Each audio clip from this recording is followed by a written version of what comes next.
I've implemented many of these examples into my life, and I've now today been able to grow my businesses to huge scales. But I've never forgotten that as Muslims, we've got the secret code. We can really achieve a ton of success. And if Allah Azza wa Jal tells us in the Quran to do something, if Rasulullah Sallallahu Alaihi Wasallam tells us in an authentic hadith how to do things, and by doing those things and by implementing them, it will benefit our wealth and it will increase our wealth, then why would we not want to implement them? And number one, this is something, if I'm being honest, we all struggle with, but we shouldn't.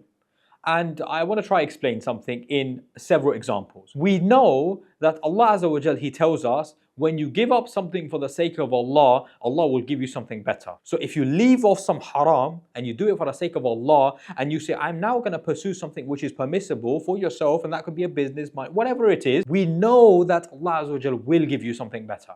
And that might be in this life and it might be in the life after. But that is a guarantee because Allah said so. And here it leads on to the number one point, because that's not even the point. The lead on is the fact that we need to have trust and reliance in Allah Azza wa Jal. And we need to understand that rizq, it comes from Allah. Like when you understand that money and rizq and everything is written and it is affirmed and Allah knows what you're going to get, a part of you feels like, well, alhamdulillah, like if it was written for me, it is written for me. But we know from hadith that if you would trust in Allah as He truly should be trusted, He would surely provide for you as He provides for the birds. They set out in the morning with an empty stomach and return in the evening with full stomachs. Now I heard something interesting and I came across something interesting and it's important for me to share. Some people will say that, well, the bird goes out and the bird has full reliance in Allah and comes back and it's got a full stomach, right? So we should have full trust in Allah, and actually we don't need to commit to action. But if you really understand that, you understand that the bird did go out and then it comes back. The point here being is when you have reliance on Allah, when you have trust in Allah, remember,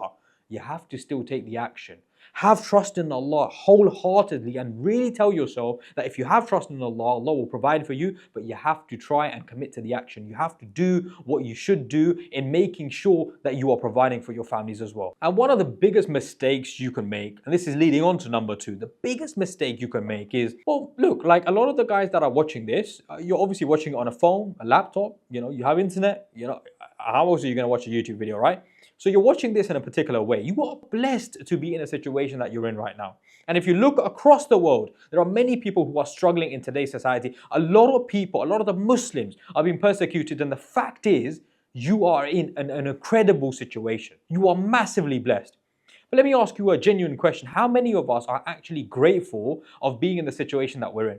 How many of us are actually thankful to Allah Azza wa Jal for putting us in a position that we're in? We could have been anywhere in the world. Think about this. Anywhere in the world. But we are here in a safe, comfortable environment watching this YouTube video because Allah has allowed us to be in this situation. And we are not as grateful as we should be. And we know from the Quran. And when your Lord proclaimed, if you are grateful, I will surely increase you in favor. But if you show ingratitude, indeed my punishment is severe. Be grateful because Allah will give you the rewards. Allah will put blessings in your money. Allah will put blessings in your businesses. And being grateful is super powerful, and we all should strive for that. And you guys have to understand something, man. Like, we're Muslims. We are Muslims, and so we have to understand that we have a secret path. The secret path is the fact that follow the Quran and follow the Sunnah, pray your salah, make dua to Allah.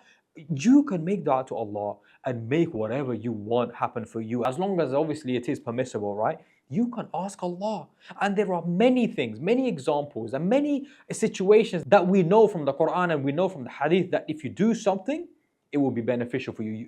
Allah will give you the blessings. Allah will give you wealth. Allah will give you excellence. And one of those, something that we all should be doing all the time. We fail to do it enough. And to be honest with you, we will enter Jannah not because of our actions and our good deeds, but because of this. And that is forgiveness. Asking forgiveness from Allah Azza wa Jal from our major and our minor sins. We have to always ask forgiveness. We ask forgiveness because actually the more important reason here isn't actually to gain wealth. The bigger reason here isn't to have a better financial situation. I want to make that clear because that shouldn't be the goal, right?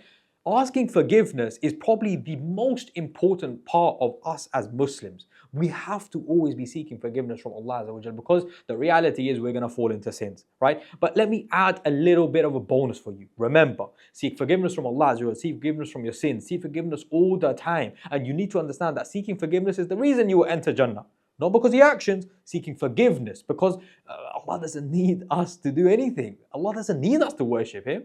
but an add-on being ask forgiveness from your Lord. Verily, He is of forgiving. He will send rain to you in abundance and give you increase in wealth and children and bestow on you gardens and bestow on you rivers. Imagine how giving Allah Azza wa Jal is. Like, Allah is actually saying to us, seek forgiveness from the sins. And not only is that the path for us to enter Jannah, but Allah is saying, seek forgiveness and I will give you more. Seek forgiveness. I will give you more. I will give you more wealth. I will give you more. But seek forgiveness.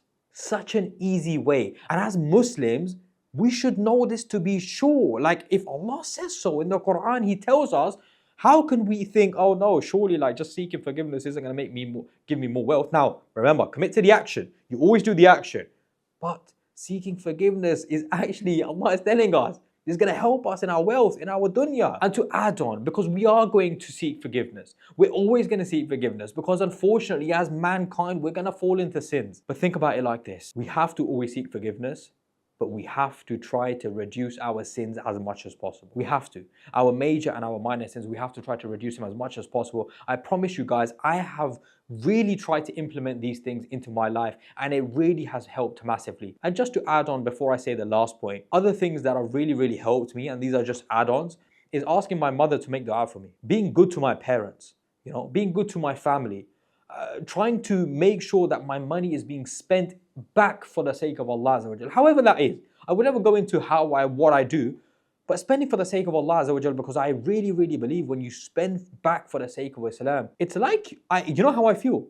Wallahi, I'm not joking. Sometimes I feel like my business it's going to be okay, it's fine, because I know I'm spending for the sake of Allah. Like, I'm not even trying to spend for my sake. I'm not even trying to buy nice cars. I'm just trying to do more and more for the sake of Allah. Like, it's like I feel so certain that because I am giving back or doing whatever I am doing, whatever that is, and I don't want to go into that, I feel certain like Allah's got me. And that is an amazing feeling to have. Wallahi, that's an amazing feeling to have. Like, I can't explain to you how that sometimes feels, to know that the creator of the world is behind you. I have shivers right now. But to conclude, and something which is very important, a man is deprived of his provision because of the sins that he commits. And another hadith of a case where Rasulullah sallallahu alaihi wasallam mentioned the case of a man who, having journeyed far, is disheveled and dusty, and who spreads out his hands to the sky saying, O Lord, while his food is haram, his drink is haram, his clothing is haram, and he has been nourished with haram, so how can his supplication be answered? Think about that, guys. You do not want to fall into haram. You do not want your provision to be haram. You have to correct these things. Don't fall into sin and you will see the blessings. Because if your money is blessed, if your business is blessed, if your family is blessed, you're gonna have blessings left, right, center. And the little you have, even if it's a little bit, will feel like so much. But that's all from me today.